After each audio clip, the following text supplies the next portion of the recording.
দেখো ছোটোবেলায় দেখতাম আমার মা ঠাকুমাদের চিতই পিঠা বানাইতে সাজে।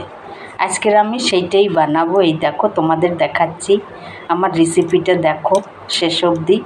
এদিকে আতপ চাল আমি 10 মিনিট আগে ভিজাইছি, এবার ছেঁকে নিয়েছি। এদিকে নিয়েছি নারকেল, দুটো আমি একসঙ্গে পিষে নেব। তোমরা দেখতে থাকো আমার রেসিপিটা।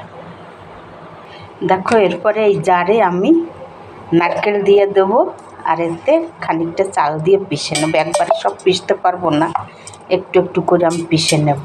এই দেখো, তারপর আমি বানাবো সেটা তোমাদের দেখাচ্ছি। দেখো আমি পিষে নিয়েছি, এই যে ঢেলে নেবো এটাকে আমি। এই দেখো, এবারে আমি এর মধ্যে একটুখানি নুন দিয়ে আমি দেখাচ্ছি ভেজে।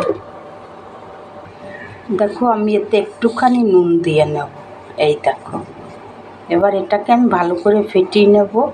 তারপরে দেখো এখানে তো মাটির পাওয়া যায় না, এই দেখো এটাতে আমি একটুখানি তেল দিয়ে দেব,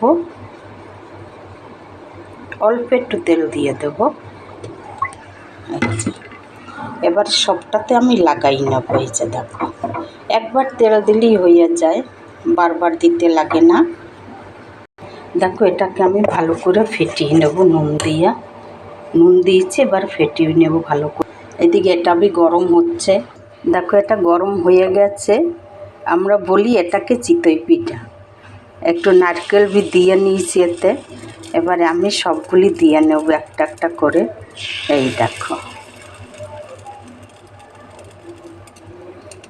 সবগুলিতে আমি দিয়ে ঢাকা দিয়ে দেব। এখানে তো মাটির পাওয়া যায় না, আমি এইটা কিনে নিয়ে আসছি, এইটা বানাচ্ছি। দেখো আমি সবগুলিতে দিয়ে নিয়েছি, এবার একটু ঢেকে দেবো। বেশি না, 10 মিনিট রাখবো ঢেকে। তারপর খুলে দেখবো কেমন হয়েছে, তোমাদেরও দেখাচ্ছি পুরো রেসিপিটা আমার দেখো। দেখো 10 মিনিট পরে আমি ফিরে আসলাম, ঢাকনাটা খুলে দেখি কেমন হয়েছে। এটা আশা করি ভালোই হবে। তোমরা এরকম রেসিপি দেখে বানাই খেয়ে দেখবে।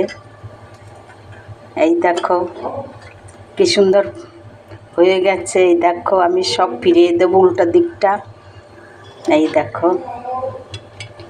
কি সুন্দর হয়েছে।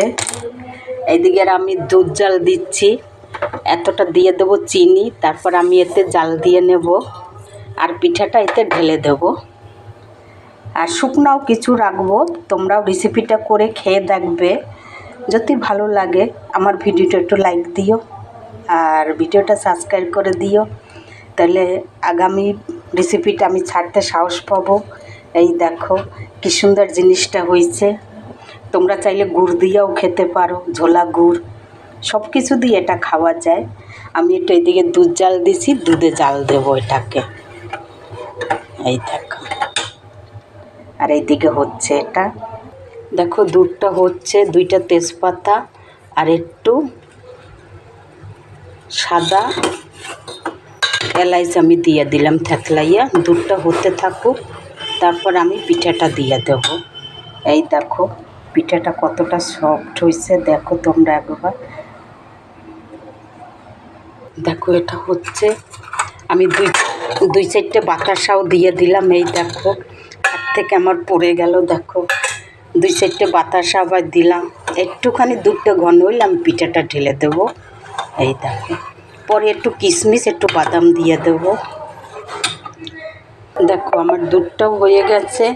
এইদিকে এই যে এগুলি একে একে আমি করে দিয়ে দেব। তারপরে একটু ফুটে উঠলে নামিয়ে দেব।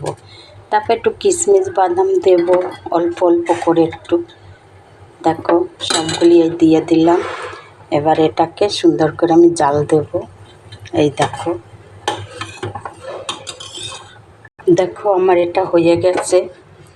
এবারে নামিয়ে দেব। এর মধ্যে একটু তেজপাতা এলাচ দিয়েছি, খুব সুন্দর একটা গন্ধ আসতে আছে।